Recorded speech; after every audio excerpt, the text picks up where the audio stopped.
रजोजुषे जन्मनि सत्त्ववृत्तये स्थितौ प्रजानां प्रलये तमस्पृशे अजाय सर्गस्थितिनाशहेतवे त्रयीमयाय त्रिगुणात्मने नमः।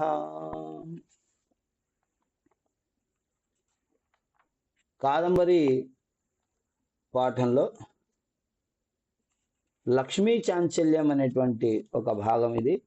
శుకనాసోపదేశంలో ఉన్నటువంటి ఒక అంశాన్ని మనకు పాఠ్యభాగంగా ఉంచి లక్ష్మీ చాంచల్యం, లక్ష్మీదేవి యొక్క చంచలత్వం.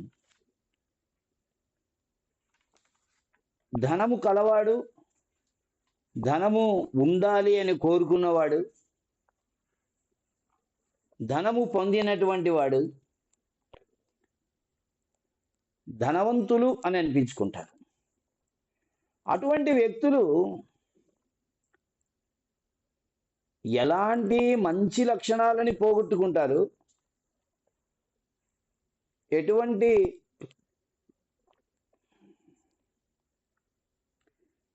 దుర్లక్షణాలని పొందుతారు,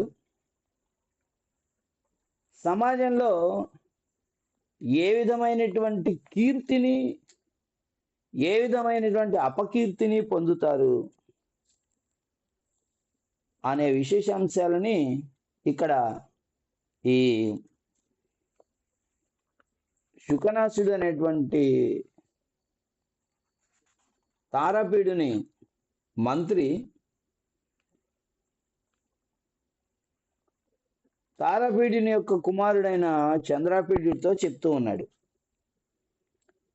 63వ పేజీలో చివరిలో ఉన్నాం మనం. కుళీరా ఇవ తిరియ పరిభ్రమంతి, కర్కాటకం లాగా అడ్డంగా నడుస్తారు. కర్కాటకం ఇటువైపు చూస్తూ అటువైపు నడుస్తుంది, అదే దాని ప్రత్యేకత. అట్లాగే ధనం గలవాడు, వాడి దృష్టి ఒకవైపు ఉంటుంది, వాడి ప్రవర్తన ఒకవైపు ఉంటుంది అనే విషయాన్ని చెప్పడానికి ఈ మాట చెప్తున్నాడు. అధర్మ భగ్న గతయ పంగవాయువ పరేణ సంచార్యంతే. అధర్మ భగ్న గతయ, అధర్మము చేత భగ్న విరిగిపోయిన గతయ నడకలు కలవారు. అధర్మము చేత విరచబడిన నడకలు గలవారై పంగవ ఇవ కుంటివారి వలె పరేణ సంచార్యంతే ఇతరుల చేత నడిపించబడతారు. కుంటివారిని ఇతరులు నడిపిస్తారు. వారి పట్ల ఉన్నటువంటి జాలితో ఏదో వారిని బండిలో కూర్చోబెట్టుకొని తోసుకుంటూ వెళ్ళటమో, లేకపోతే వాళ్ళు ఒక చేత కర్ర పట్టుకొని ఉంటే మరొక వైపు వీళ్ళు భుజాన్ని ఇచ్చి నడిపించడమో, వాళ్ళ చెయ్యి పట్టుకొని నడిపించడమో, లేదా అవసరాన్ని బట్టి వాళ్ళని ఎత్తుకొని తీసుకెళ్ళి ఈ ప్రదేశం నుంచి ఆ ప్రదేశంలో ఉంచటము, ఇలాంటివి మనం సమాజంలో చూస్తూ ఉంటాం. ఎప్పుడైనా ఎవరికైనా ఏదైనా పరిస్థితిలో కాలు బెణకడమో, కాలు విరగడం ఇలాంటిది జరిగినప్పుడు వాళ్ళు నడవలేని పరిస్థితిలో ఉంటే వాళ్ళని నడిపిస్తారు. అలా వీళ్ళు కూడా అధర్మ భగ్న, అధర్మము చేత వీళ్ళ నడకలు ఆగిపోతే వేరే వాళ్ళు వీళ్ళని నడిపిస్తారు. అంటే ధర్మ మార్గంలో వేరే వాళ్ళు నడిపిస్తారు. అలా కాదండి, మీరు చేస్తున్నది పద్ధతి కాదు, ఇలా చేయాలి మీరు అని చెప్పి వీళ్ళని ధర్మ మార్గంలో నడిపిస్తారు. కుంటివారిని ఎలాగైతే ఇతరులు సహాయం చేసి నడిపిస్తారో, అధర్మ భగ్నగతయ, అధర్మము అనేటువంటి దాని చేత విరిగిపోయిన నడకలు గలవారు అయినటువంటి ధనవంతుల్ని, మహారాజులని ఇతరులు ధర్మ మార్గంలో నడిపిస్తారు. మృషావాద విపాక సంజాత ముఖరోగా ఇవ అతి కృచ్ఛ్రేణ జల్పంతి. ఈ ధనవంతులు, ఈ మహారాజులు, రాజులైనటువంటి వాళ్ళు, ఒక సందర్భంలో ఒక విషయం గురించి వాళ్ళ నిర్ణయాన్ని చెప్పాల్సి వచ్చినప్పుడు అతి కృచ్ఛ్రేణ, చాలా కష్టంతో, కృచ్ఛ్రం అంటే కష్టము, అతి కృచ్ఛ్రేణ చాలా కష్టంగా జల్పంతి వాగుతారు. వాళ్ళ నిర్ణయాన్ని చెప్పాలి కదా. చేద్దాము, బాగుంది మీరు చెప్పిండేది, అట్లాగే కానివ్వండి అనో, లేకపోతే వద్దు అనో ఏదో చెప్పాలి. కానీ వీళ్ళు అలాగా మీరు అలా అనుకుంటున్నారా? ఏం చేద్దామంటే సరేలేండి కానివ్వండి అనే, ఏం చేస్తాం మరి, రాజన్నాక తప్పదుగా చేద్దామండి. ఇలా వాళ్ళు నెమ్మది నెమ్మదిగా ముఖరోగా, నోటి లోపల గుల్లలు లేచినటువంటి వాడు. ముఖరోగం, నోటి లోపల ఏదైనా జబ్బు చేసినప్పుడు, నోటిలో గుల్లలు వచ్చినప్పుడు, లేదా నాలుకని కొరుక్కున్నప్పుడు, లేదా పన్నుడిపోయినప్పుడు, లేదా పంటి నొప్పి వచ్చి ఇంతలా వాచింటుంది, అలాంటి వాళ్ళు మాట్లాడటానికి చాలా ఇబ్బంది పడతారు. ఇబ్బంది పడుతూ వాళ్ళు ఏం మాట్లాడుతున్నారో ఎదుటి వాళ్ళకి అర్థం అవ్వదు. అలా చిన్న చిన్న మాటలు మాట్లాడతారు. సరే కానీ అలాగే ఇలాంటి మాటలు చిన్న చిన్నగా మాట్లాడతారు. ఆ విధంగా ఈ రాజులు కూడా కొన్ని సందర్భాల్లో వీళ్ళు ఏదైనా ఖర్చు పెట్టాల్సి వచ్చిన సందర్భాలు, వీళ్ళు ఏదైనా ఇవ్వాల్సి వచ్చిన సందర్భాలు, అలా వీళ్ళు ఇక్కడ ధనాదాయాన్ని వదిలేసుకొని అక్కడికి వెళ్ళి 2-3 గంటలు కేటాయించాల్సిన సందర్భాలు అలాంటివి వచ్చినప్పుడు, ఇలాంటి వ్యక్తుల్ని మనం రాజుల వరకు వెళ్ళక్కర్లా చూడడానికి. మన మధ్యలో బోల్డ్ మంది ఉన్నారు. ఒకడి పెళ్ళికి వెళ్తే మనం అక్కడ పెళ్ళికి వెళ్ళడానికి ఇంత డబ్బులు ఖర్చు అవుతాయి, రావడానికి ఇంత డబ్బులు ఖర్చు అవుతాయి, మళ్ళీ అక్కడ వాడికి ఏదో ఒకటి గిఫ్ట్ ఇవ్వాలి మనము అని చెప్పి పెళ్ళికి ఎగ్గొట్టేసి, ఆ సమయంలో మా అన్నయ్య వచ్చాడు, తమ్ముడు వచ్చాడు, వేరే పని ఉంది అందుకని రాలేకపోయాను, ఇట్లా కబుర్లు చెప్తారు. అలా చెప్పేటువంటి వాళ్ళు చాలామంది ఉన్నారు. ఈ రాజులు కూడా అట్టాగే ఉంటారు. ఏ విధంగా అంటే మృషావాద, అబద్ధం చెప్పడం,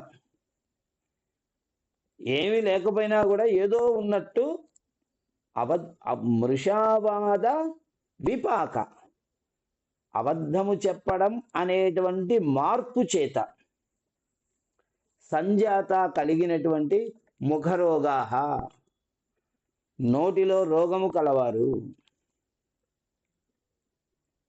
నిజం మాట్లాడాలనుకోండి, దానికోసం తడుపుకోవాల్సిన అవసరం ఉండదు. టకటక వచ్చేస్తుంటాయి మాటలు, ఒకదాని తర్వాత ఒకటి, ఒకదాని తర్వాత ఒకటి. అబద్ధం చెప్పాల్సి వచ్చింది అనుకోండి, కొంచెం ఆలోచన చేసుకోవాలి. ఆ రోజు ఏం వారం ఏంటి అది ఇది చూసుకో, నేను ఆ రోజు నాకు బ్యాంకులో పని ఉండిందండి, అందుకని అంటే బాబు ఆ రోజు ఆదివారం అయ్యాను, లేకపోతే ఆ రోజు శనివారం బ్యాంక్ ఉండదు అని వాళ్ళు ఎవరో ఒకరు పాయింట్అవుట్ చేస్తారు. అందుకని వీళ్ళు ఏం చేస్తారంటే కొంచెం ఆలోచన చేసుకొని అని అలా చెప్పేస్తారు. అసత్యము మాట్లాడటము అనే విపాక పరిణామం, మాట మార్చడం, అలా మాటను మార్చడం వలన సంజాత ఏర్పడిన ముఖరోగాహ, నోటిలో రోగాలు కలవారు వీడు. కాబట్టి వీళ్ళు ఏం చేస్తారు, అతి కృచ్ఛ్రేణ జల్పంతి, చాలా కష్టంతో మాట్లాడతారు. చాలా కష్టంగా, నోట్లో నుంచి మాట రావట్లేదేమో ఇతనికి అన్నట్టుగా తక్కువగా మాట్లాడి, అమ్మయ్య వీడికి ఏదో సమాధానం చెప్పి పంపించేశాను నేను అని అనుకుంటారు. సప్తచ్ఛద తరవహ ఇవ కుసుమరజో వికారై పార్శ్వవర్తినాం శిరశూలం ఉత్పాదయంతి. సప్తచ్ఛద తరవహ, సప్తచ్ఛదం అంటే పత్రం, ఆకు. సప్తచ్ఛద అంటే 7 ఆకులు. సప్తపర్ణి అని ఒక అరటి చెట్టు ఉంటుంది. 7 అరటి ఆకులు ఇలా ఉంటాయి దానికి. ఇలా ఇలా ఉంటాయి 7 అరటి ఆకులు, ఒకదాని వెనక ఒకటి. దానికి పూసేటువంటి సప్తక్షద తరవహ, అలాంటి 7 ఆకులు కలిగినటువంటి అరటి చెట్లు. ఆ అరటి చెట్లకి కుసుమ రజోవికారై, పూలు పూస్తాయి. ఆ పూల మధ్యలో ఉన్నటువంటి రజహ, పుప్పొడి, ఆ పుప్పొడి యొక్క వాసనలు వికారం, ఆ వాసనలు అనేటివి కలిగినప్పుడు ఏమవుతాయంటే పార్శ్వవర్తినం, దగ్గరలో చుట్టుపక్కల ఉన్నటువంటి వారికి శిరశూలం ఉత్పాదయంతి. శిరశూలం అంటే తలనొప్పి, తలనొప్పిని కలగజేస్తుంది. అది అరటి చెట్టు కదా, దాని యొక్క ఆ అరటి పువ్వు యొక్క వాసన ఒక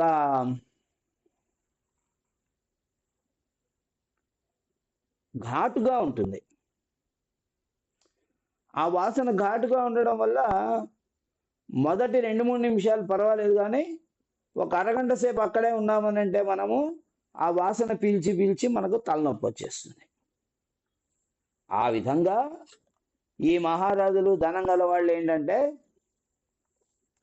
వీళ్ళు చెప్పే అబద్ధాలు విని విని పక్కనున్న వాడికి తలనొప్పి వస్తుంది. వాడికేమో ఆ రకంగా, వీడికేమో ఈ రకంగా, ఇంకొకరికి ఇంకొక రకంగా రకరకాల మాటలు చెప్తూ ఉంటారు. మనం సినిమాల్లో చూస్తూ ఉంటాం.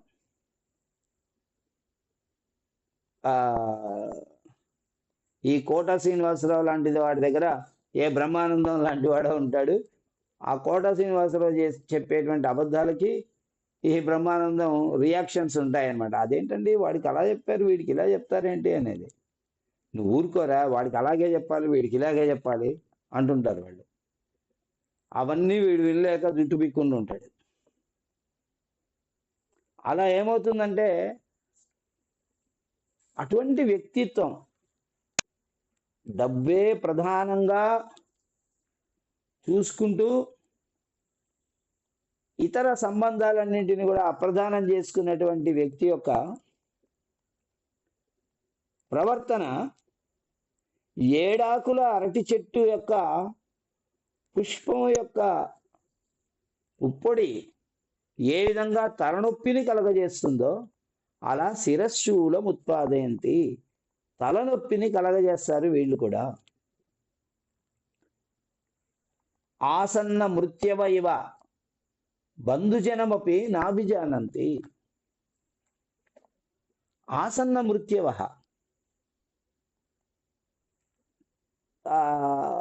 చావు దగ్గర పడినవాడు. ఆసన్న దగ్గర పడిన, మృత్యవ చావు కలవారు అంటే చావు దగ్గర పడినవాడు.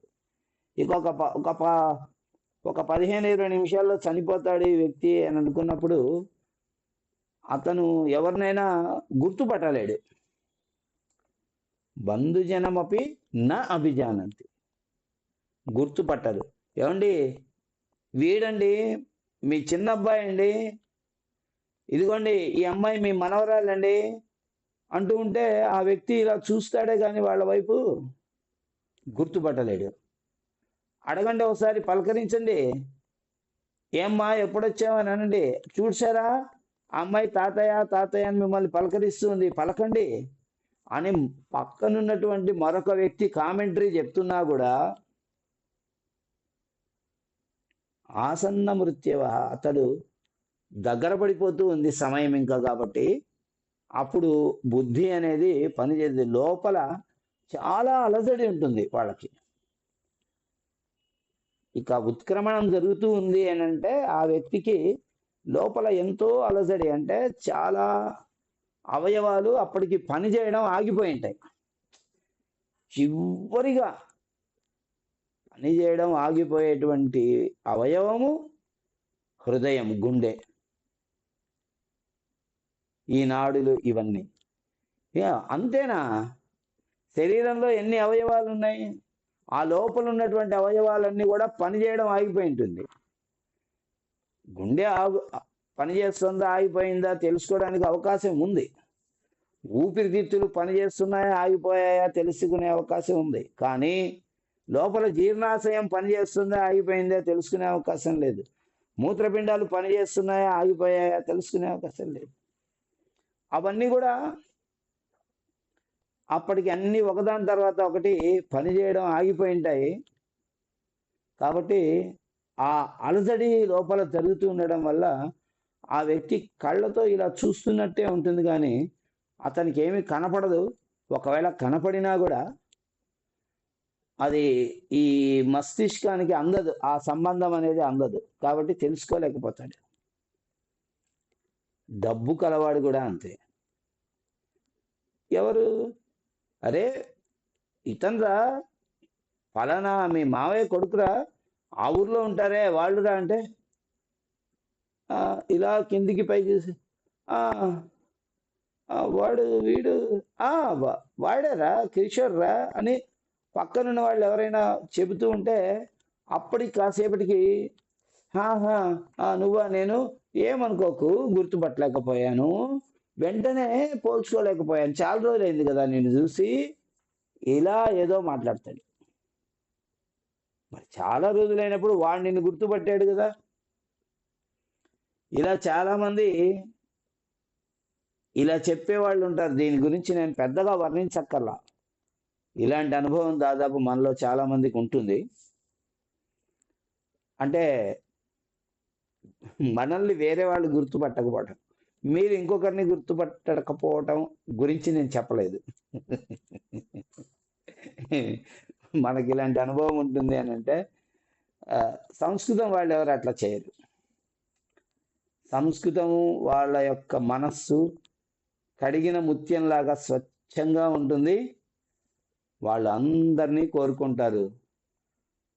సంస్కృతం మాస్టర్ ఎలాంటి వాడయ్యా అంటే అందరి బంధువు, అందరూ కావలసిన వాళ్ళే, అజాత శత్రువు సంస్కృతం వాడు. ఎవరు ఏమైనా అనుకునేవాడి. కొంతమంది తక్కువ చూపు చూస్తారు, కొంతమంది సంస్కృతం చదువుకున్న వాళ్ళు గొప్పవాళ్ళు అంటారు. ఎవరు ఏమైనా అనుకునేవాడి, మనం ఇలా ఉంటాం.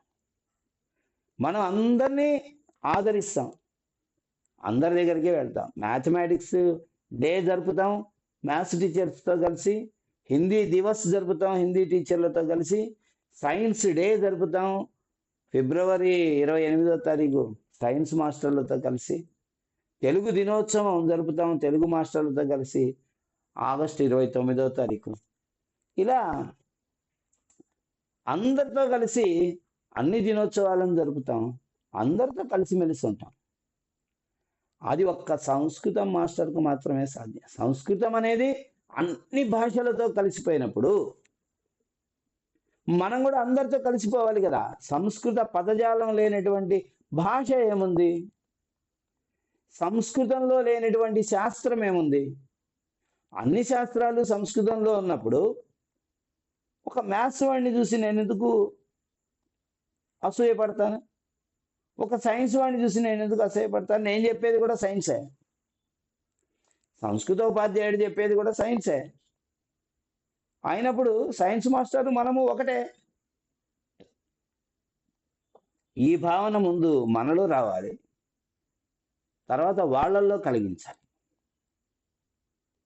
నేను ఇంతకుముందు తెలుగు మీడియం ఉన్నప్పుడు ఒక మాట చెప్పేవాడిని, ఏమండి నేను 20 మార్కులు పాఠం చెప్పే సంస్కృతం మాస్టర్ని, ఒక లెక్కల మాస్టరు, ఒక సైన్స్ మాస్టరు, ఒక సోషల్ మాస్టరు అని అంటే, ఒక హిందీ మేడం గారు, ఒక తెలుగు మేడం గారు అంటే 90 మార్కులకి సంస్కృతం చెప్పేటువంటి టీచర్లు వాళ్ళు.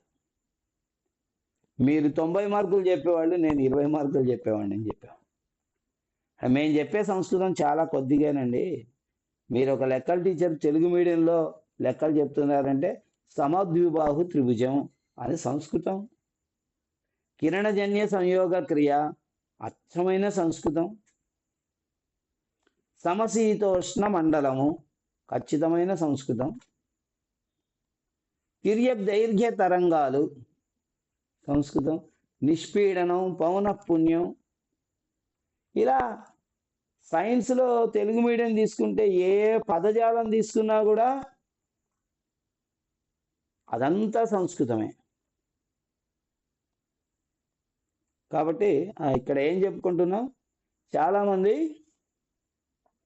ధన గర్వంతో ఉన్నటువంటి వాళ్ళు తమ యొక్క బంధువుల్లో కొంత తక్కువ స్థాయిలో ఉన్నటువంటి వాళ్ళని చూసినా చూడనట్లు, ఎక్కడైనా పెళ్ళిళ్ళలో, పేరెంటాల్లో, ఎక్కడైనా గృహప్రవేశాల్లో కలిసినప్పుడు వాళ్ళు ఇలా వస్తుంటే వీడు ఇలా కూర్చుంటాడు, వాళ్ళని చూడనట్లుగా నటిస్తుంటాడు. వాళ్ళ దగ్గరికి వచ్చి పలకరించినా చేసినా కూడా ఎవరు నువ్వు, ఎవరి పిల్లాడివి నువ్వు అన్నట్టుగా మాట్లాడతారు. ఎవరైనా గుర్తు చేసినా కూడా నేను గుర్తుపట్టలేదు, వీడు చాలా మారిపోయాడు, అప్పుడు చిన్నగా ఉన్నాడు, ఇప్పుడు బాగా పెద్దగా పెరిగిపోయాడు, అందుకని గుర్తుపట్టలేదు, ఇలా చెప్తారే కానీ అలా ఆ దగ్గర పడిన మృత్యువు కలవాడు ఏ విధంగా మనుషులను గుర్తుపట్టలేడో, బాగా డబ్బు గలవాడు కూడా అలాగే గుర్తుపట్టలేడు. ఉత్కంపిత లోచన ఇవ తేజస్వినో నేక్షంతే. ఉత్కంపిత లోచనా, నేత్ర రోగము ఉన్నటువంటి వారి వలె, ఉత్కంపిత రోగముతో కూడిన లోచనా, కళ్ళు కలవారు, ఇవ వలె తేజస్విన, తేజస్సు కలవారిని, బాగా మంచి కీర్తి ప్రతిష్టలు కలవారిని నేక్షంతే నా ఈక్షంతే చూడలేరు. ఇప్పుడు అదేది మన కంటి జబ్బు ఉంది చూసారా, కళ్ళకలక. కళ్ళకలక వచ్చినటువంటి వాడు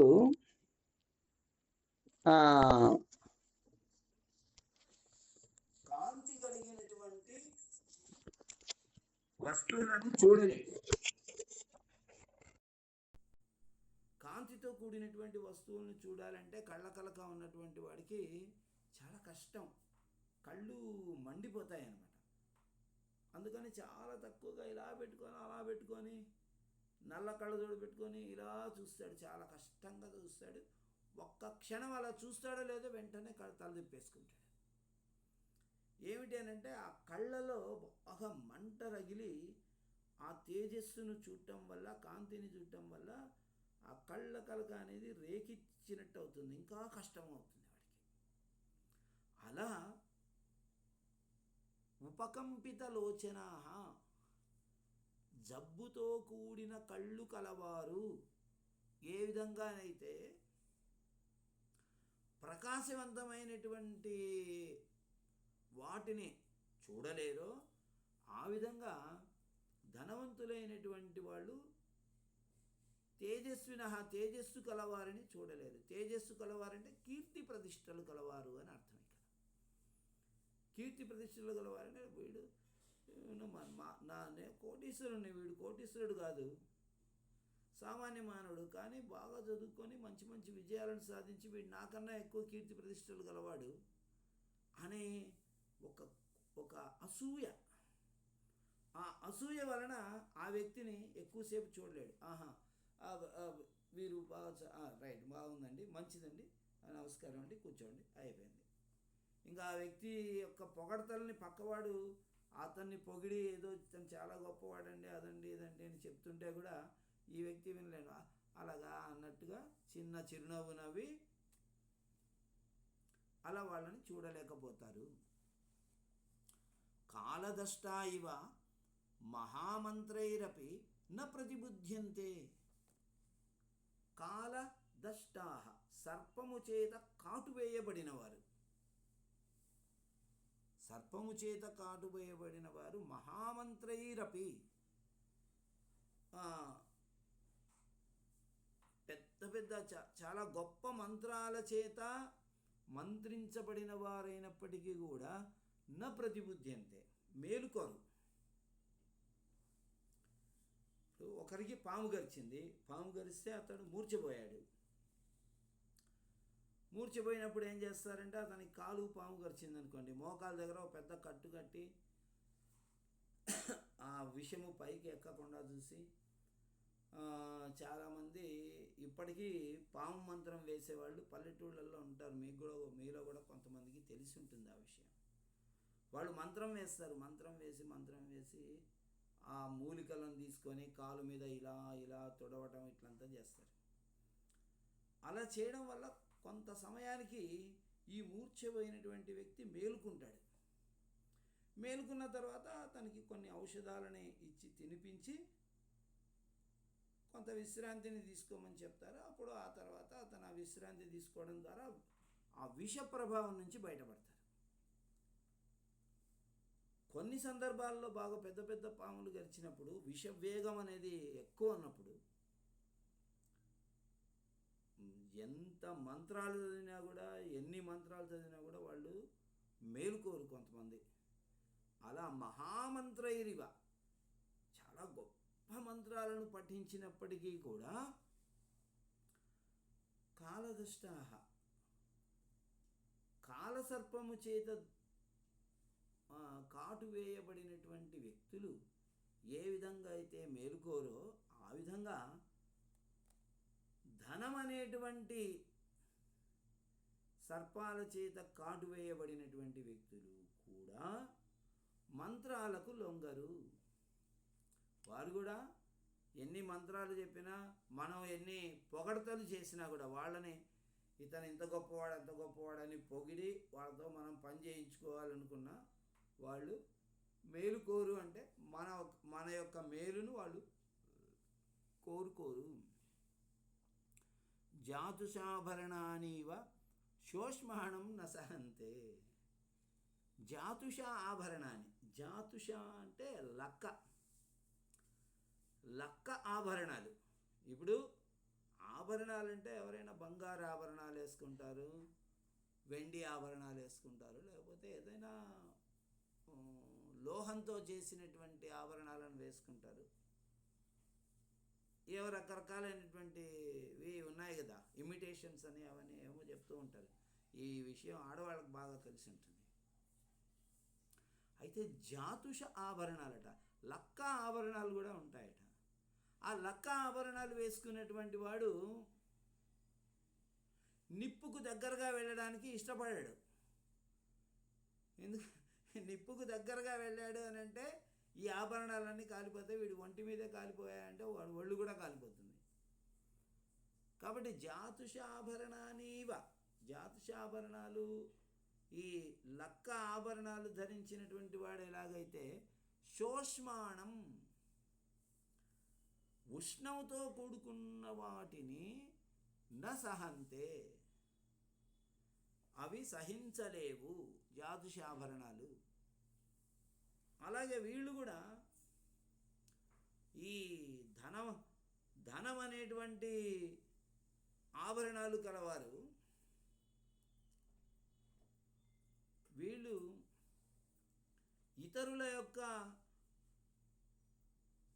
కీర్తి అనేటువంటి వెలుగులను శోష్మాణం అంటే ఆ అర్థం చెప్పుకోవాలి. అప్పుడు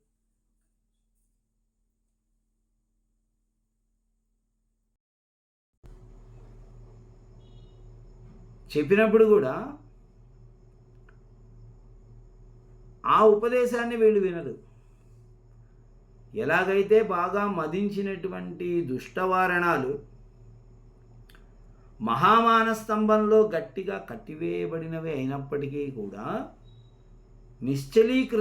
నిశ్చలంగా చేయబడినవి అపి అయినప్పటికీ కూడా ఉపదేశం న గృహంతి, చెప్పేటువంటి మాటల్ని వినవో ఆ విధంగా వీళ్ళు కూడా చెప్పేటువంటి మంచి మాటల్ని వినరు. ఉపదేశం అంటే అదే కదా. తృష్ణా విషమూర్ఛితా కనకమయమివ సర్వం పశ్యంతి. తృష్ణా విష, దాహము అనేటువంటి విషము చేత మూర్ఛిపోయినటువంటి వీరు సర్వం అన్నిటినీ కూడా, ప్రతిదాన్ని కూడా స్వర్ణమయమివ, బంగారుమయమని అనుకుంటారు. కనకమయమివ సర్వం పశ్యంతి. సర్వం ప్రతిదాన్ని కనకమయం, ఈ బంగారమయం. మనం ఒక కథ వింటుంటాం కదా, భగవానుడు ప్రత్యక్షమై నీకేం కావాలరా నాయన అంటే, స్వామి నేను నా చేత్తో దేన్ని ముట్టుకుంటే అది బంగారం అయిపోవాలి స్వామి అన్నాడట. సరే అని చెప్పేసి ఆయన వరం ఇచ్చేసాడు. ఇక్క చూడండి వాడికి ఎంత ఆనందమైపోయిందో. ఇంట్లో తలుపుల్ని ముట్టుకున్నాడు, తలుపులన్నీ బంగారం అయిపోయాయి. మంచాన్ని ముట్టుకున్నాడు, మంచం బంగారం అయిపోయింది. తినే కంచాలు, పాత్రలు, వాటిని వీటిని, టీవీ, ఫ్రిడ్జ్, ఫ్యాన్లు అన్నిటిని ముట్టేసుకున్నాడు. అన్నీ బంగారం అయిపోయాయి. ఉదయం నుంచి అదే పనిలో ఉన్నాడు. మధ్యాహ్నం 1 గంట అయింది, భోజనానికి పిలిస్తే రాలేదు. 2 అయింది, భోజనానికి పిలిస్తే రాలేదు. 3 అయింది.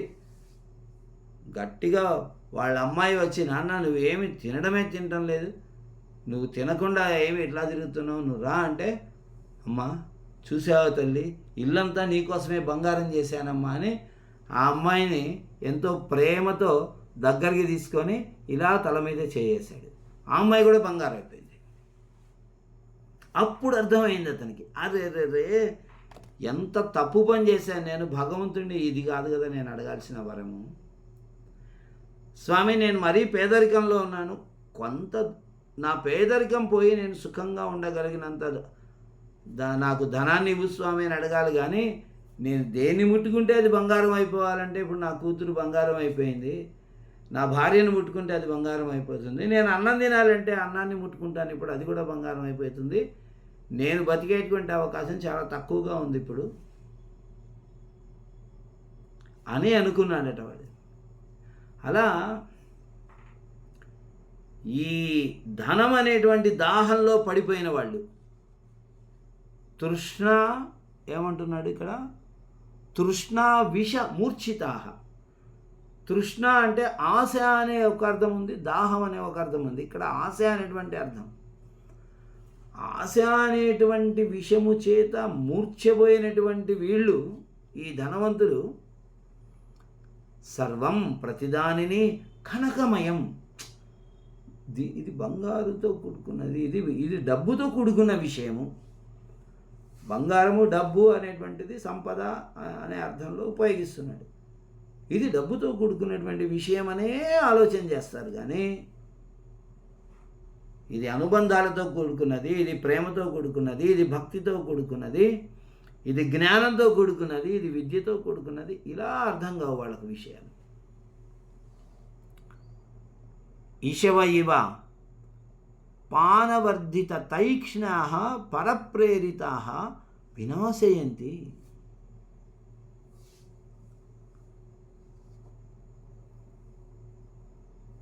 ఈ బాణాలు ఉంటాయి యుద్ధం చేసేవాడి దగ్గర, సైనికుల దగ్గర.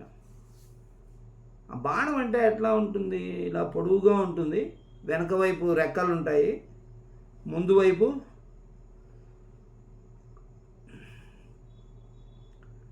లోహంతో చేయబడిన పదునైనటువంటి ఒక ప్రాంతం ఉంటుంది. వీళ్ళు ఈ బాణాన్ని లాగి వేసినప్పుడు ఈ బాణం వెళ్ళి ఆ బాణం యొక్క అగ్రభాగంలో ఉన్నటువంటి ఆ పదునైన త్రికోణం లాంటి భాగము శత్రువు యొక్క శరీరంలో గుచ్చుకోవడం వల్ల అతడు మరణిస్తాడు. కాబట్టి ఈ బాణానికి ఉండేటువంటి అగ్రభాగం అనేది ఆ పదునుగా ఉండాలి బాగా. అది పదునుగా ఉండాలంటే ఏం చేయాలి, సానబట్టాలి. సానబట్టడం అంటే ఏమిటి, ఆ బాణం యొక్క లోహపు ముద్దని ఒక ఆకురాతి పైన నూరుతారన్నమాట. ఇలా ఇప్పుడు కత్తులని వాటిని సానబడుతుంటారు కదా ఆకురాయి పైన, అలా సానబడితే అది బాగా తీక్షణంగా తయారవుతుంది. అలా సానబట్టడానికి ముందు ఆ బాణాన్ని ఏం చేస్తారు, నీళ్లలో పెడతారు. నీళ్లలో ముంచి దాన్ని తీసి సానబడుతుంది. పానవర్ధిత తైక్ష్ణాః, నీటి చేత వృద్ధి చెందించబడిన తీక్ష్ణత కలవి అయిన. పానం అంటే జలం, నీరు. నీటిలో ఉంచి నీటిలో నుంచి తీసి దానికి సానబట్ట వేస్తారు.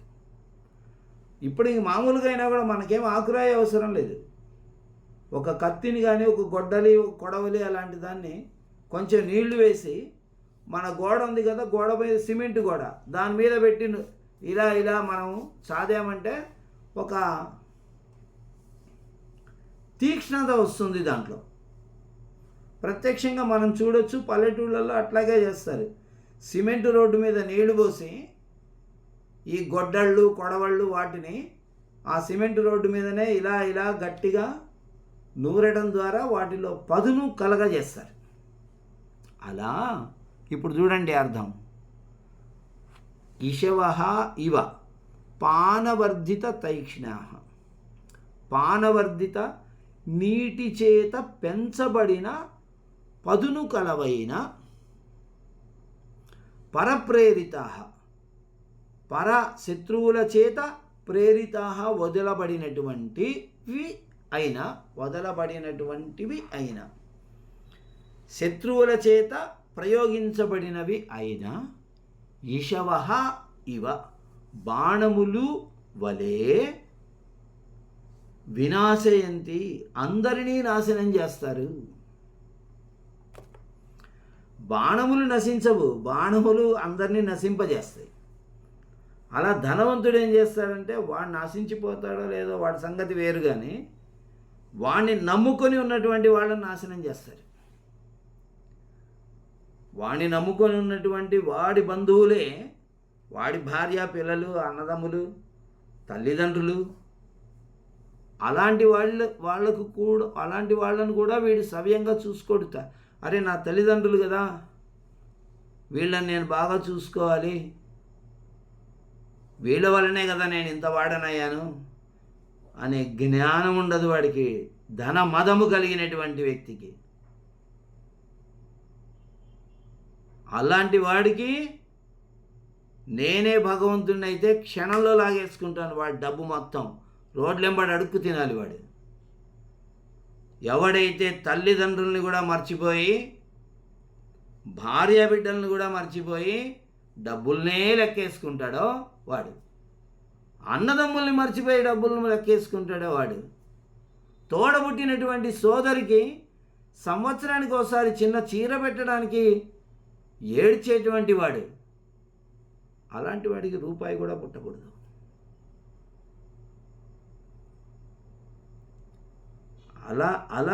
అలాంటి వాళ్ళు వాళ్ళ గురించే చెప్తూ ఉన్నాడు ఇక్కడ.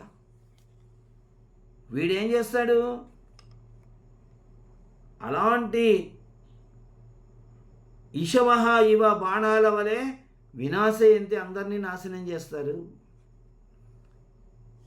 సద్గుణ సంపద అనేది పెరగడం కోసము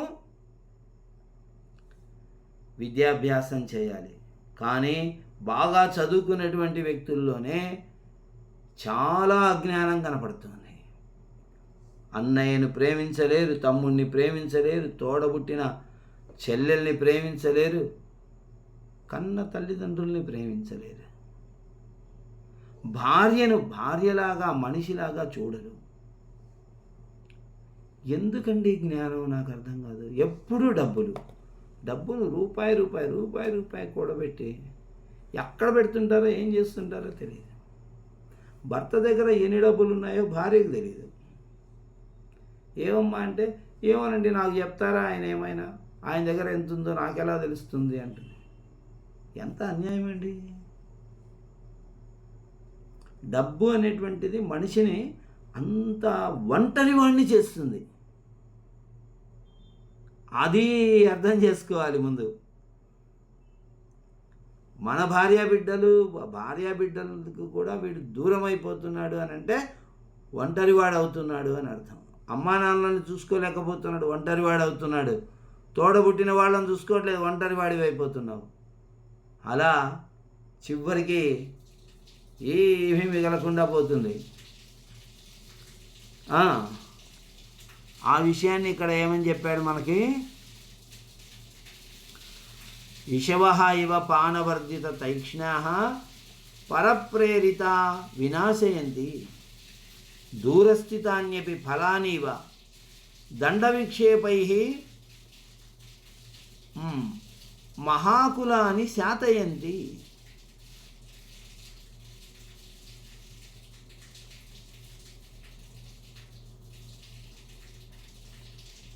దండవిక్షేపై మహాకులాని ఫలాని శాతయంతి. చూడండి,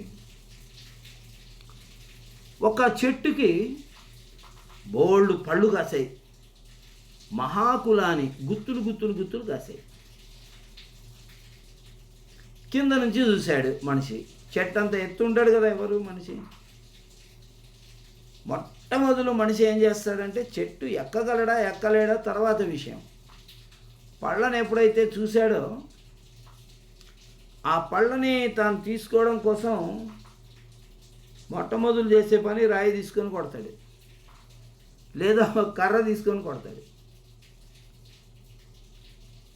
కర్ర అందుబాటులో ఉందనుకోండి, పొడగాటి కర్ర, ఆ పొడవాటి కర్ర తీసుకొని ఇలా ఇలా ఇలా ఇలా కొడితే ఆ కర్ర వాటికి తగిలి ఆ పళ్ళకి ఆ పళ్ళు కింద పడితే వాటిని తీసుకుంటారు.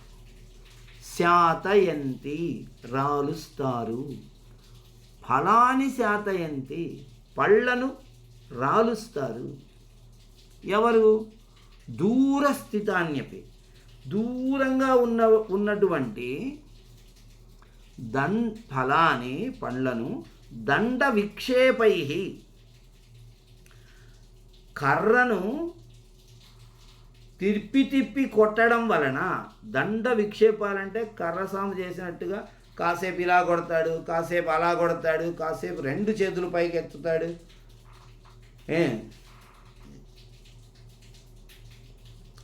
కాసేపు కర్రను విసిరేస్తాడు పైకి. ఇలా దండ విక్షేపై ఆ దండమును రకరకాలుగా విసరడము చేత మహాకులాన్ని గుత్తులు గుత్తులుగా శాతయంతి రాలుస్తారు కదా. పండ్లని ఏం చేస్తారు? ఎవరైనా కూడా, మీరైనా నేనైనా అందరం చేసిన పనే ఇది, తప్పు లేదండి. పండు తినాలి అని అనుకోవడం మనిషి యొక్క లక్షణం. ఎందుకంటే మనిషి శాకాహారి. ఈ విషయం అర్థం చేసుకోండి. మనిషి శాకాహారి కాబట్టి పళ్ళు తినాలి అనుకుంటాడు. ఆ పళ్ళు కోసుకోవడానికి రకరకాలైనటువంటి సర్కస్లన్నీ చేస్తాడు. అలాగే ఇక్కడ ఈ వ్యక్తి ఏం చేస్తాడంటే ఎదటి వ్యక్తి దగ్గర ఉన్నటువంటి డబ్బును తను తీసుకోవడానికి అనేక రకాలైనటువంటి ఈ దండ విక్షేపాలు లాంటివి చేస్తాడు. చేసి అతని దగ్గర ఉన్నటువంటివన్నీ రాలగొడతాడు, డబ్బులన్నీ లాగేసుకుంటాడు అని అర్థం. అకాల కుసుమ ప్రసవా ఇవ మనోహరాకృతయోపి లోక వినాశ హేతవః. అకాల కుసుమ ప్రసవా అపి. అకాల కుసుమ ప్రసవ, కాలము కాని కాలములో పూసినటువంటి పువ్వులాగా, మనోహరాకృతయ అందమైనటువంటి ఆకృతి కలవారైనప్పటికీ కూడా లోక వినాశహేతవః, లోకానికి వినాశకారకులే కానీ ఇలాంటి రాజులు, ఇలాంటి ధనవంతులు లోకానికి మేలు చేసే వాళ్ళైతే కాదు. ఇలాంటి ఇన్ని రకాలైనటువంటి దుర్లక్షణాలు కలిగినటువంటి వాడు లోకానికి ఎలా ఉపయోగపడతాడు? లోకాన్ని అంతా నాశనం చేస్తారే కానీ లోకాన్ని సుభిక్షం చేయడం, లోకాన్ని వృద్ధి చేయడం, అందరికీ ఉపయోగపడడం, ఇలాంటి మంచి లక్షణాలు ఉండవు కదా వీళ్ళ దగ్గర. ఆ మాట చెప్తున్నాడు. ఒక పుష్పం పూసింది, అది ప్రతి పుష్పము పూయడానికి, ప్రతి పండు పండడానికి ఒక ఋతువు ఉంటుంది. ఆ ఋతువులో ఆ పుష్పం పూస్తే అందంగా ఉంటుంది, లోకానికి ఉపయోగపడుతుంది. ఆ ఋతువులో ఆ పండు పండితే అది లోకోపకారంలో ఉంది.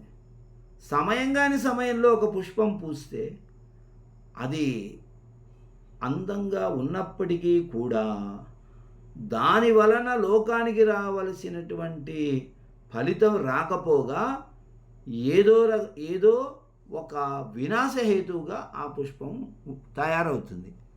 ఆ రకంగా వీళ్ళు కూడా అకాల పుష్ప కుసుమ ప్రసవా ఇవ మనోహరాకృతయ, అందమైన వాళ్ళు అయినప్పటికీ కూడా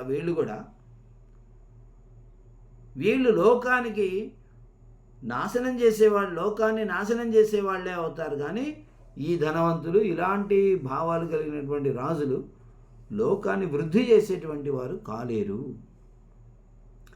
శ్మశానాగ్నేయ ఇవ అతిరౌద్రభూతయ, వీళ్ళు ఎలాంటి వాళ్ళు అంటే శ్మశాన అగ్నేయ ఇవ, అగ్ని అంటే అది అగ్నే ఇది అగ్నే కదండి అని అంటే, మనం ఉపయోగించేటువంటి అగ్ని పవిత్రమైనటువంటిది. మనం స్నానం చేసి చక్కగా పొయ్యి వెలిగించుకొని అలా అగ్నిని అక్కడ ఉపయోగించుకుంటాం, లేదా స్నానం చేసి చక్కగా దీపారాధన చేస్తాం దేవుడి దగ్గర. ఆ రకంగా అగ్నిని ఉపయోగించుకుంటాం. మనకు కావలసినటువంటి ఆహార పదార్థాలని వండుకోవడం కోసం మనం అగ్నిని ఉపయోగించుకుంటాం, లేదా మనము చేయవలసినటువంటి మనకి ఇష్టమైనటువంటి భగవంతుణ్ణి ఆరాధించడం కోసం మనం అగ్నిని ఉపయోగించుకుంటాం.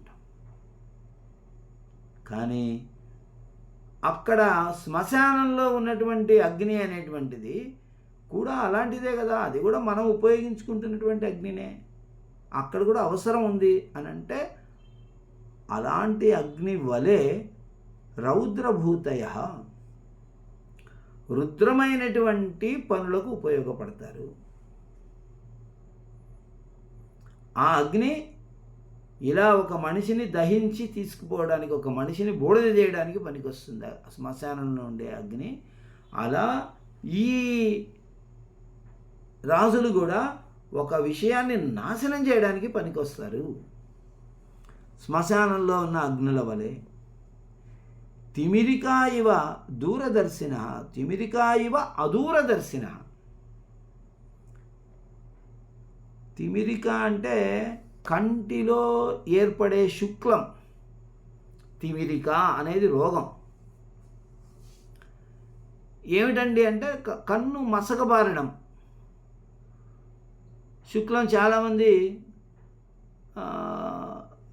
ఆపరేషన్ చేసుకుంటున్నారు ఈ మధ్య. ఈ అనుభవం ఉంటుంది అందరికీ కూడా. అదూరదర్శిన, దూరంలో ఉన్న వాళ్ళని చూడలేరు వాళ్ళు.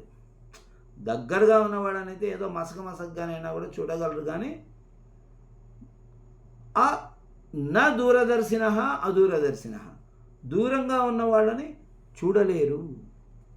అలా వీళ్ళు కూడా కంటికి శుక్లాలు వచ్చిన వాళ్ళలాగా వీళ్ళకు దూరదృష్టి ఉండదు. ఎవరికి? ఈ రాజులకి, ధనవంతులకి. ఉపసృష్ట ఇవ క్షుద్రాధిష్ఠిత భవనాః, క్షుద్రాధిష్ఠిత భవనాః, క్షుద్రమైనటువంటి పిశాచాదుల చేత అధిష్ఠిత ఆవరించబడిన భవనాః, భవనములు వలె ఉపసృష్టాః, వీళ్ళు కూడా చేర్చబడిన వారు అవుతున్నారు. అంటే ఇప్పుడు ఒక ఇల్లు కట్టాడు ఒక అతను, కానీ సరైన గృహప్రవేశం అది చేయలేదు. లేకపోతే ఒక ఇంటిని కట్టాడు, కొన్ని రోజులు ఉపయోగించుకున్నారు, ఆ తర్వాత ఆ ఇంటిని వదిలేశారు. ఆ ఇంట్లో ఏమీ ఎవరు వేరే వాళ్ళకి అద్దెకి ఇవ్వలేదు, ఏమీ చేయలేదు, ఆ ఇల్లు పాడుపడిపోతుంది. అటువంటి ఇంటిలోకి గ్రహాలు జొరబడతాయి. అలాగే వీళ్ళు కూడా చాలా కాలం నుంచి ఎలాంటి మంచి పనులు చేయట్లేదు, ఏమీ చేయట్లేదు, అన్ని దుర్మార్గమైనటువంటి ఆలోచనలు చేస్తున్నారు, దుష్టమైన ఆలోచనలు చేస్తున్నారు. కాబట్టి వీళ్ళలోకి కూడా ఇలాంటి క్షుద్రమైనటువంటి భావనలే ఉపసృష్టాః చేరుతాయి. శ్రూయమాణ అపి ప్రేతపటాః ఇవ ఉద్వేజయంతి. ప్రేతపటః ఇవ శ్రూయమాణాః అపి, వీళ్ళు వింటున్నవారైనప్పటికీ కూడా ప్రేతపటః, ప్రేతం అంటే శవము, శవము దగ్గర కొట్టేటువంటి డప్పు ఉంటుంది చూసారా, ఆ డప్పులాగా ఉద్వేగాన్ని కలిగిస్తారు. ఆ శవం వెళ్తూ ఉంటే దాని ముందు డప్పు కొడుతుంటారు కొంతమంది. ఆ డప్పు కొడుతున్నప్పుడు ఆ డప్పు యొక్క శబ్దం అనేది మనిషిలో ఒక రకమైనటువంటి ఉత్సాహాన్ని కలగజేస్తుంది.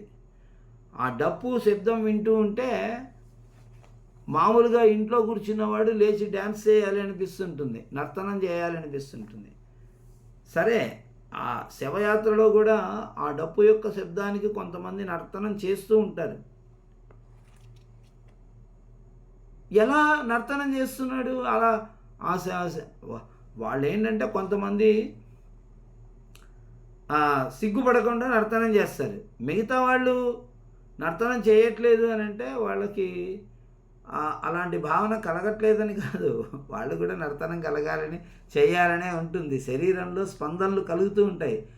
కానీ కొంత బిడియము సిగ్గు అనేటువంటిది ఉండటం వలన వాళ్ళు బయటపడరు అనమాట, నర్తనం చేయరు. వాళ్ళని ఒక 4-5 మీరు కూడా రావాలి అని అంటే ఖచ్చితంగా వాళ్ళు కూడా చేస్తారు. అలా వీళ్ళు కూడా శ్రూయమాణ అపి, కేవలం ఈ డబ్బు గురించి వింటే చాలు ఉద్వేగపడిపోతారనమాట. వాడు డప్పు వింటే ఉద్వేగపడతాడు, వీడు డబ్బు వింటే ఉద్వేగపడతాడు. డబ్బు ఏమండి అక్కడ పెట్టుబడి పెడితే ఇంత డబ్బులు వస్తాయంటండి, వాడు పెట్టాడు వాడికి ఇంత వచ్చింది, ఇక్కడ ఇస్తే ఇదంటండి, అక్కడ అదంటండి, అక్కడ అంత సంపాదించుకోవచ్చట, ఇక్కడ ఇంత సంపాదించుకోవచ్చట,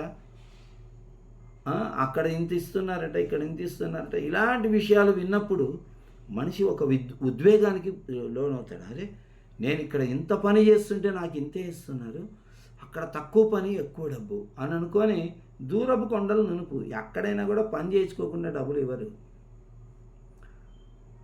అలా అశ్రూయమాణ, కేవలం అలాంటి విషయాలను వినడం ద్వారా మాత్రమే వీళ్ళు ఉద్వేగానికి గురవుతుంటారు, ఇతరులను కూడా ఉద్వేగానికి గురి చేస్తారు. అది ఏమి పోల్చడం ఎలా పోల్చారు చూడండి. ప్రేత పటహ ఇవ, శవం ముందు కొట్టే డప్పులాగా,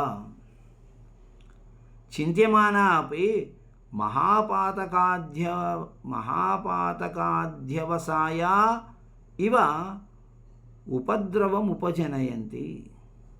చింత్యమానా అపి, ఆలోచిస్తున్నవారైనప్పటికీ కూడా,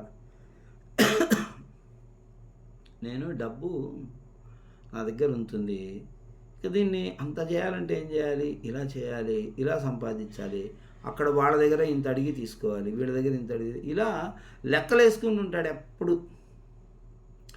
చింత్యమానాహ, ఎప్పుడు డబ్బు గురించే ఆలోచన. ఎక్కడ ఎంత డబ్బు వస్తుంది, ఎంత వడ్డీ వస్తుంది, ఈ బ్యాంకులో అయితే ఎంత, ఆ బ్యాంకులో అయితే ఎంత, ఫిక్స్డ్ చేస్తే ఎంత, ఈ రకంగా ఏవో ఉంటాయి నా లెక్క. నాకు తెలియదు, నేను వేయలేనులేండి. నేను చెప్పడానికి కూడా నా దగ్గర ఎక్కువ సబ్జెక్ట్ లేదు దాని గురించి. డబ్బును లెక్కేసుకునేవాడు ఎలా లెక్కేసుకుంటాడనేది. అలా చింత్యమానాహ, వాళ్ళు ఆలోచన చేసుకుంటూ ఉండి మహాపాతక అధ్యవసాయాహ, మహాపాతకాలని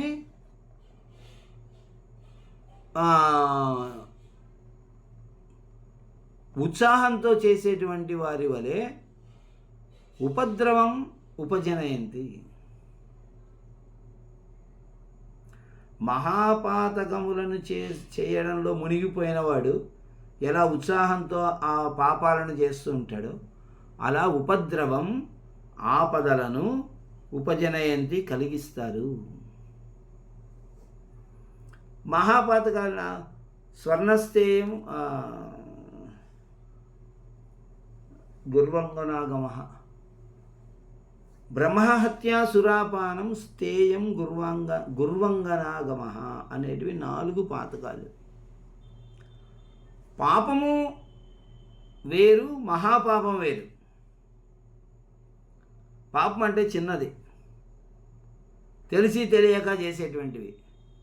మహాపాతకం అనేది వేరు, పాపాలలోనే శ్రేష్టమైనటువంటిది, గొప్పది.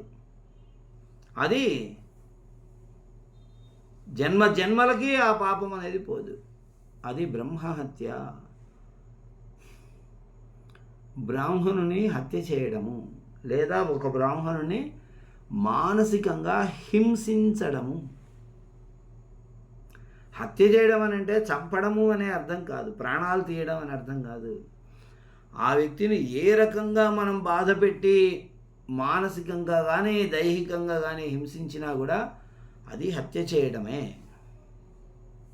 అది మహాపాతకము. సురాపానం, మద్యపానం చేయడం అనేటువంటిది మహాపాపము.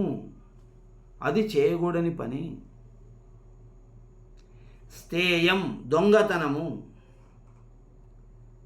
దొంగతనం అంటే ఒక వ్యక్తికి తెలియకుండా డబ్బు కొట్టేయడము, ఒక వ్యక్తికి అబద్ధాలు చెప్పి డబ్బు కొట్టేయడము. ఏ రకంగానైనా కూడా ఒక పద్ధతి ప్రకారం డబ్బును సంపాదించకుండా అన్యాయంగా 10 మందిని మోసం చేసి డబ్బులు సంపాదించడము దొంగతనం.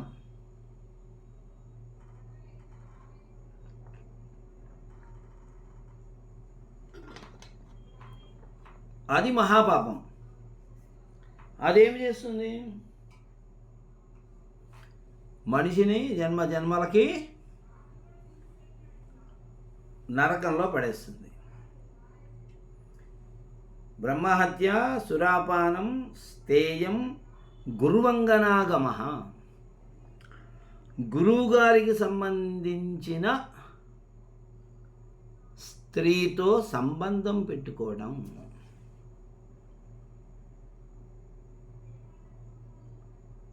ఇది మహాపాతకం. కచుడు ఖచ్చితంగా దేవయాని విషయంలో ఈ మాటే చెప్పాడు.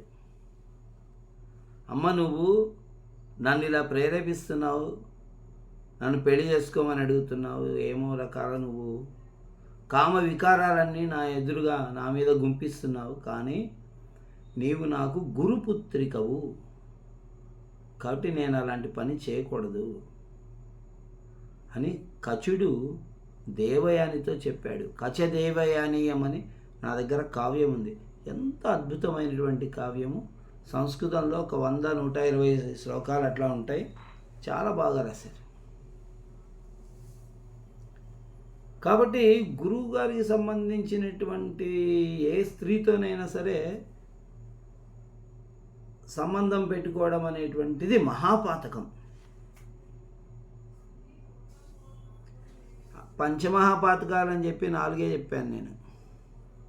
5వ మహాపాతకం ఏంటంటే, 5వ మహాపాతకం ఈ 4 మహాపాతకాలలో ఏదైనా ఒక్కటి చేసిన వాడితోనైనా సరే స్నేహం చేయడం 5వ మహాపాతకం. అలాంటి వాడిని ఆ దరిదాపుల్లోకి రానివ్వకూడదు. ఇప్పుడు అర్థమైందా మీకు? ఒక వ్యక్తి, ఇప్పుడు నేనున్నాను, 10 మందితో కలిసి కూర్చొని భోంచేయాలి అని అంటే ఈ 10 మంది ఎవరో నాకు తెలిసి ఉండాలి, ఈ 10 మందితో నాకు పరిచయం ఉండాలి. అప్పుడు వీడు బ్రహ్మహత్య చేసినవాడా, సురాపానం చేసేవాడా, దొంగతనాలు చేసేవాడా అనే విషయం అర్థమవుతుంది. ఈ 10 మందితో కలిసి నేను కూర్చొని భోంచేస్తే ఈ 10 మందిలో ఎవడైనా సురాపానం చేసేవాడు ఉన్నాడు అనుకోండి, వాడితో కలిసి కూర్చొని భోంచేసినందుకు వాడు సురాపానం చేసినటువంటి పాపం నాకంటే నేను మహాపాపిని అయిపోతున్నాను. శిష్యుడు ఎవరు, అతని పేరేంటి, అతని ఊరేంటి, అతడు మంచివాడా కాదా, ఎలాంటి లక్షణాలు గలవాడు అని తెలుసుకోకుండా పాఠం చెబితే, శిష్యులలో ఎవరైనా ఇప్పుడు నేను చెప్పిన లక్షణాలు ఉన్నవాడైతే ఆ పాపం గురువుకు చుట్టుకుంటుంది. గురువు స్వర్ణస్థయం చేయలేదు, బ్రహ్మహత్య చేయలేదు, సురాపానం చేయలేదు, గురువంగనాగమం చేయలేదు. వీటిల్లో ఒకటి చేసినటువంటి వ్యక్తితో స్నేహం చేశాడు కదా, వాడు అభివృద్ధి చెందేలా పాఠాలు చెప్పాడు కదా, వాడిని గురించి తెలుసుకోకుండా. అందుకని ద్రోణాచార్యుడు, నేను నీకు పాఠం చెప్పను పో, నీకు నీవు ఇలాంటి లక్షణాలు కలిగినటువంటి వాడివి. ఆ ఏకలవ్యుడు, నువ్వు ఆటవికుడివి, ఇప్పసారా తాగేవాడివి నువ్వు. ఇప్పసారా అంటే మద్యం, అది. అలాంటి మద్యం తాగేటువంటి వాడికి నేను పాఠం చెప్తానా? నేను చెప్పను, వెళ్ళిపోమన్నాడు. ఇటువంటి ఈ ప్రమాదకరమైనటువంటివి మహాపాతకాలు. ఈ 5వ మహాపాతకం అనేటువంటిది చాలా ప్రమాదకరమైనటువంటిది. అందుకనే మనం ఎవరితోనైనా స్నేహం చేసేటప్పుడు అతడు ఎలాంటి వాడు, అతడు మంచివాడా కాదా ఏమిటని తెలుసుకొని స్నేహం చేయాలి అని, తెలుసుకొని పిల్లనివ్వాలని, విచారించాలి వాళ్ళ గురించి అని పెద్దలు చెప్పడం అనేటువంటిది ఊరిక కాదు. అది చాదస్తం కాదు, దాన్ని చాదస్తం అంటారు. పలకడం కూడా చేత కాని వాళ్ళు. ఛాందసం అనాలి. ఛాందసం అంటే వైదికం అని అర్థం. ఛందస్సు అంటే వేదము అని అర్థం. అతను ఛాందసుడు అంటే వేద భావాలు కలవాడు అని అర్థం. వేదము యొక్క భావాలు ఏమిటో అలాంటి భావాలు కలవాడు. ఇంతకీ ఎందుకు చెప్పుకున్నాం ఇదంతా? ఈ ఈ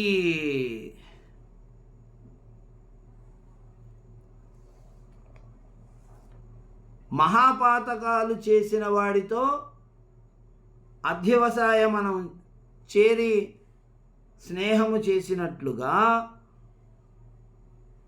ఉపద్రవం ఉపజనయంతి, వీళ్ళు ఉపద్రవాలని కలిగిస్తారు, ఆపదలని కలిగిస్తారు. ఇప్పుడు చూడండి, ఇప్పుడు నేను చెప్పాను చూసారా, ఈ 4 పాతకాలు చేసినటువంటి వాడితో స్నేహం చేయడం వల్ల, అతడు అభివృద్ధి కోసం పాటుపడడం వల్ల ఎలాంటి పాపము చేయనటువంటి వాడు కూడా, సత్పురుషుడు కూడా మహాపాతకే అయిపోతున్నాడు. 5వ మహాపాతకం అలాంటిది. ఆ విధంగా వీళ్ళు ఈ పిసినారి దాంట్లో పడిపోయి డబ్బులు లెక్కేసుకుంటూ వాళ్ళతో స్నేహం చేసిన వాళ్ళను కూడా ఆపదల్లోకి నెట్టివేస్తారు. చింత్యమానాహ అపి, ఆలోచన చేయడం చేత మాత్రమే. అనుదివసం ఆపూర్యమానాహ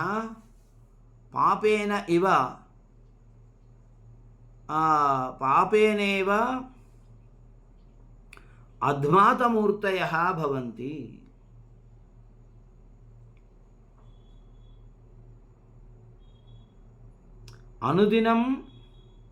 అనుదివసం ఆపూర్యమాణాః, అనుదివసం ప్రతిరోజు, ఆపూర్యమాణాః నింపబడుతున్నవారు అయినప్పటికీ, పాపేన పాపము చేత, అధ్మాతమూర్తయః అధ్మాత గర్వము చేత ప్రేరేపించబడుతున్న ఆకారము గలవారు భవంతి అవుతారు. అనుదినం ప్రతిరోజు వీళ్ళకి రావాల్సినటువంటి డబ్బు వస్తూ ఉంటుంది, ప్రతిదినము వీళ్ళు దాంట్లో మునిగిపోతూ ఉంటారు. ఆపూర్యమాణాః, నింపబడుతూ ఉన్నవారు. ఏమి నింపుతారు? కోశాగారాన్ని నింపుతూ ఉంటారు. అయినప్పటికీ కూడా వీళ్ళు గర్వముతో అధ్మాతమూర్తయః, అధ్మాత అంటే గర్వము చేత ప్రేరేపించబడిన ఆకారం గలవారు అలా అవుతూ ఉంటారు. అరే నాకేమైంది, ఇన్ని కోట్లు ఉన్నాయి, ఇంత డబ్బు వచ్చింది, ఇంకేం కావాలి నాకు, ఉన్న డబ్బును సద్వినియోగం చేసుకుందాం, 10 మందికి ఇద్దాం, ఏమైనా చేద్దాం, ఆ ఆలోచన ఉండదు. డబ్బు వీళ్లకు వచ్చే కొద్దీ గర్వం అనేది పెరుగుతూ ఉంటుంది అనేది ఇక్కడ భావం.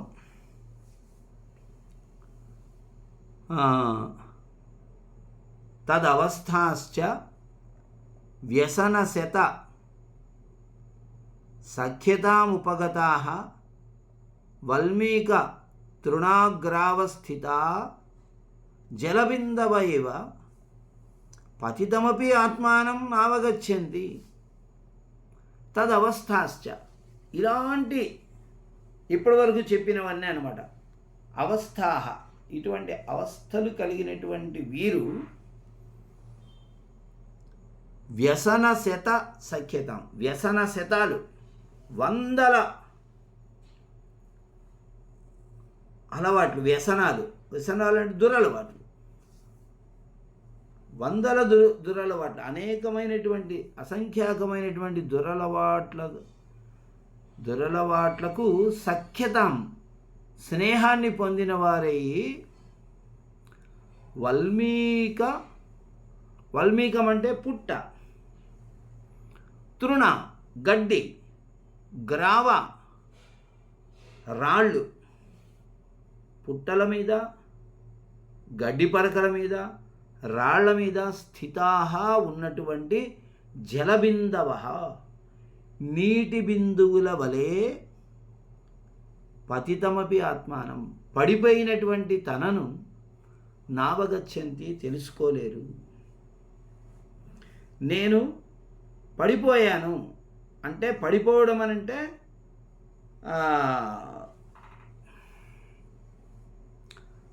బాగా అపకీర్తిలో పడిపోయాను అని అర్థం. నేను చాలా దుర్మార్గుడనైపోయాను అనే విషయాన్ని నా అవగచ్చంతి, తెలుసుకోలేకపోతారు వాళ్ళు. ఒక చినుకు ఎక్కడైనా ఏ నదిలోనో ఏ చెరువులోనో బావిలోనో పడింది అనుకోండి, అది అందరికీ ఉపయోగపడుతుంది. అలాంటి అనేక చినుకులే ఈరోజు మన కంటికి కనపడుతున్నటువంటి నీరు. మనం ఇప్పుడు దాహం తీర్చుకోవడానికి తాగినటువంటి గ్లాసు నీళ్లు అనేక బిందువుల యొక్క సమూహం. పుట్ట మీద, గడ్డి పరకల మీద, రాళ్ల మీద పడినటువంటి జల బిందువులు ఏమైపోతున్నాయి? పుట్ట మీద పడినవి మట్టిలో కలిసిపోతాయి, గడ్డి పరకల మీద పడ్డవి అలా కిందికి జారి ఆ గడ్డిలోకి ఎడిపోతాయి, అది కూడా మట్టిలో కలిసిపోతుంది. ఈ రాళ్ల మీద పడినటువంటి జల బిందువులు కాసేపు మనకు తడి కనపడుతుంది, ఆ తర్వాత ఎండ రాగానే ఆ తడి మాయమైపోతుంది, అంటే అది ఆవిరైపోతుంది. అలా మానవుడు కూడా ఇంత డబ్బు కలిగి, ఇన్ని ఆశలు కలిగి, ఇటువంటి వ్యసన శతాలు, అనేక రకాలైనటువంటి దురలవాట్లు కలిగి, డబ్బును రూపాయి కూడబెట్టి అంత పెద్ద స్థాయికి వచ్చినా కూడా వాడు పతితుడు అవుతాడు. ఆత్మానం పతితం ఆత్మానం. పతితుడు అంటే మహాపాతకములు చేసినవాడు అని అర్థం. పతితుడు పాపాత్ముడు అని అర్థం. పాపాత్ముని కంటే గొప్పది పతితుడు అనేది.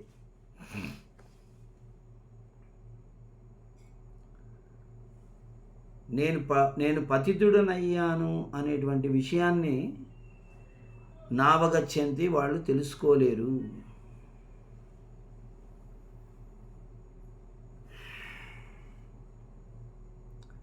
ఈ వాక్యంతో ఇక్కడ మనకి ఈ పాఠం అనేది అయిపోతుంది. ఆ తర్వాత అభ్యాసాల్లో లక్ష్మీ చాంచల్యమితి పాఠ్యాంశ కస్మాత్ సంగృహీత. కాదంబరీ ఖండకావ్యాత్. కాదంబరీ ఇది గద్యకావ్యాత్ సంగృహీత. కం దుస్వప్నమివ నస్మరతి. దాతారం దాతృ స్వభావం ఉన్నవాణ్ణి. గుణవంతం కీదృశం ఇవ నస్పృశతి. అపవిత్రమివ. అంతేనా? అస్తు మహోదయ. అపవిత్రమివ. బాణభట్టః కస్య ఆస్థానే ఆసీత్? శ్రీహర్షవర్ధనः इति మహారాజస్య ఆస్థానే ఆసీత్. లక్ష్మీః కాలకూటాత్ కిం గృహీతవతి? మోహనశక్తిం. లక్ష్మీః కాలకూటాత్ మోహనశక్తిం గృహీతవతి. తారాపీఠస్య రాజమహిషీ కా విలాసవతి. తారాపీఠస్య ప్రతితాభిదానः అమాత్య వృషభ కహ. సుఖనాశః. శుకనాసః. నాసః కాదు, నాసః. నాస అంటే ముక్కు, శుకనాసః అంటే చిలక లాంటి ముక్కు గలవాడు, చిలక ముక్కు లాంటి ముక్కు గలవాడు. తారాపీడ మహారాజైన పాలిత నగరి ఉజ్జయిని. ఇప్పుడు మనం చదివిన పాఠానికి ఇక్కడ ఇచ్చినటువంటి ప్రశ్నలకి సంబంధం లేదు.